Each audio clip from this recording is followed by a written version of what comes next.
Hi, Dr. Craig. My question is that I understood that we need a foundation to substantiate morality or to substantiate objective morality.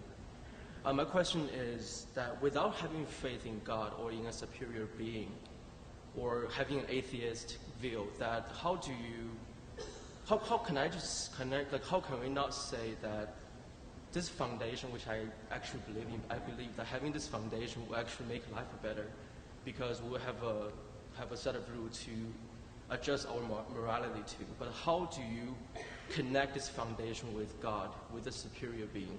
How do you, say, if I don't believe in God, how do I know, even though I believe in this foundation, I believe this foundation will make life better?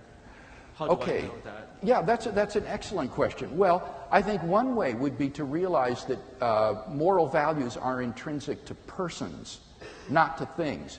Things like fairness, generosity, love, kindness, goodwill, loyalty. These are virtues that belong to persons. And therefore the good, what Plato called the good, must be a personally embodied good. It cannot just be some abstraction. It must be embodied in a personal being, which we call God. And moreover, the idea of moral duty, it requires a moral lawgiver, which again requires a person. To have a duty is something that is owed, an obligation. And therefore, the notion of duty arises, I think, from the notion of a command from a personal being, like a moral lawgiver.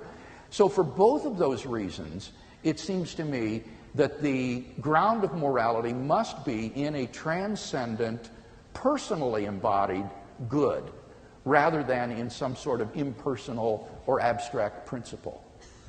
Could I Yes, certainly.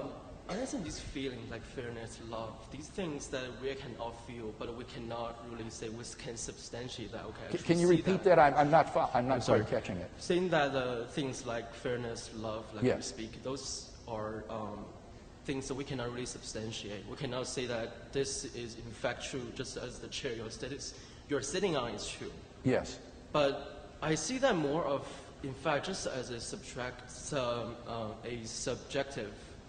and more of an abstract concept and idea, even though they are true. It's not really, I cannot really follow this. So do you really, now think of what you're saying. Think of the implications of this. Do you think that it is morally indifferent to take up a little child in your arms and to love that child, or to break that little child's limbs, burn him with cigarette butts, and abuse that little baby? Do you really think those are morally indifferent acts, that's purely subjective? Because that's what you're saying, in saying this is just subjective. Just using the child as an example, I think that I would feel that if I wouldn't want to break this child because... Right, you would feel that way, but I want to do you think those feelings put you in touch with an objective moral difference between loving the child and abusing it? Or are these, in fact, on your view, morally indifferent, what you do? I don't think you really believe that these are morally on a par with each other, do you?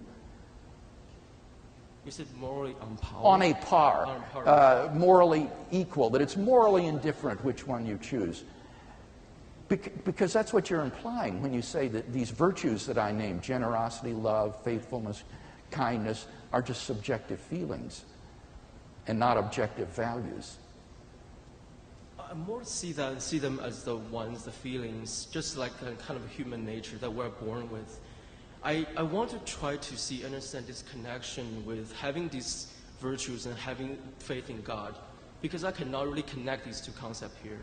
Well, the connection is that only by having God as the foundation for these can these be objective values rather than mere subjective feelings. And to say that there is an objective moral difference between abusing a baby and loving that baby, to say that there's an objective moral difference between those two, I think is evident, but I can't make any justification for that on naturalism. I mean, in fact, in the animal kingdom, some animals eat their young. I remember when I was a boy, I used to have white mice for pets. And one day, the mother mouse became pregnant and had little tiny baby white mice. And I came home from school one day to find that my father had drowned all the white mice in the toilet and killed them.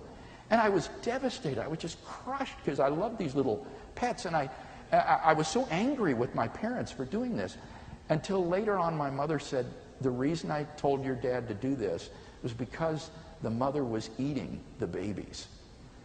And she said it was so horrible, she couldn't stand it, so she did that. Well, if that goes on in the animal world, and is morally indifferent, the mother mouse didn't do a sin.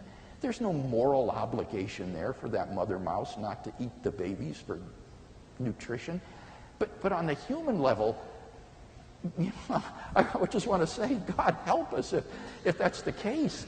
On the human level, and I can't, on naturalism, you see, we are just animals. We're just relatively advanced primates. So I don't see any way that you can have a moral discrimination between these without God. So that's why I think if God does not exist, objective moral values and duties do not exist. But I think objective moral values, duties do exist, from which it follows logically and inescapably, therefore God exists. That's my argument.